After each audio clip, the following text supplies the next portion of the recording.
pembelian akuisisi saham di PT mayoritas saham di PT Position ini itu dilakukan melalui anak perusahaan kita yang sahamnya itu kita miliki 90% plus. Jadi intinya sih sebetulnya ini anak perusahaan kita hampir seluruhnya lah ya. Jadi saat ini kita sudah menempatkan staf-staf kita untuk yang senior menjadi direksi dan komisaris di PT Position itu. Gitu. Dan selanjutnya ya memang rencana kita adalah segera memulai pekerjaan awal, melakukan survei lapangan dan lain sebagainya, menyiapkan rencana penambangan sehingga segera dapat kita mulai produksi. Itu untuk kapan Pak untuk dikomersialkan? Jadi rencananya sih memang ada untuk PT Position ini masih ada beberapa development yang harus kita lakukan, terutama mengenai pembangunan infrastruktur penambangan seperti jalan dan lain sebagainya. Jadi kita harapkan mungkin dengan apabila semua perizinan yang diperlukan itu dapat diperoleh tanpa delay, ya kita harapkan mungkin di semester kedua tahun depan sudah bisa mulai berproduksi. Pak Ray, pembelian tambang nikel ini kan bukan kali pertama dilakukan oleh Harum Energy. Apakah ke depan akan ada rencana pertumbuhan anorganik lagi khusus di nikel? Iya, boleh dikatakan mungkin yang kedua kalinya, tapi kalau membeli tambang secara langsung ini yang pertama kalinya.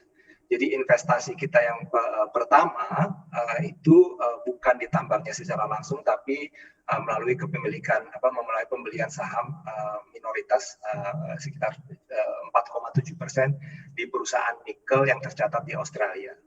Jadi itu saya mungkin nggak akan mengatakan itu sebagai investasi direct Pak ya di tambang, tapi di perusahaan yang memiliki tambang. Kalau ini kan di tambangnya sendiri.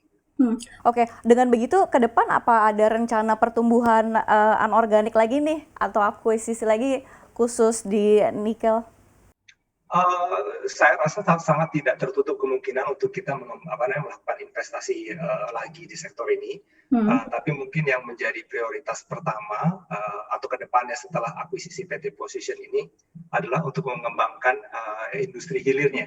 Ya Bu Safira, jadi ya dalam hal ini misalnya karena ini tambang nikel, jadi yang pasti akan kita jajaki adalah pembangunan smelter gitu ya, investasi di smelter untuk mengolah hasil tambang nikel tersebut.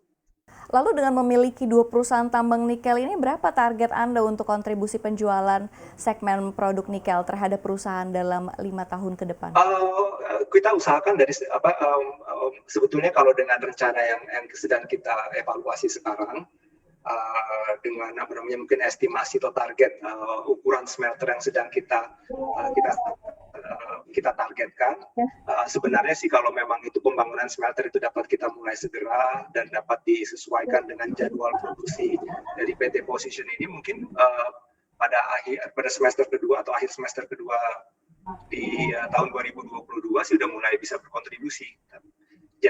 Nah, kontribusinya sebesar apa dengan assuming dengan harga nikel itu tetap stabil seperti sekarang, sebetulnya sih kita harapkan kontribusi dari bisnis nikel itu udah akan melebihi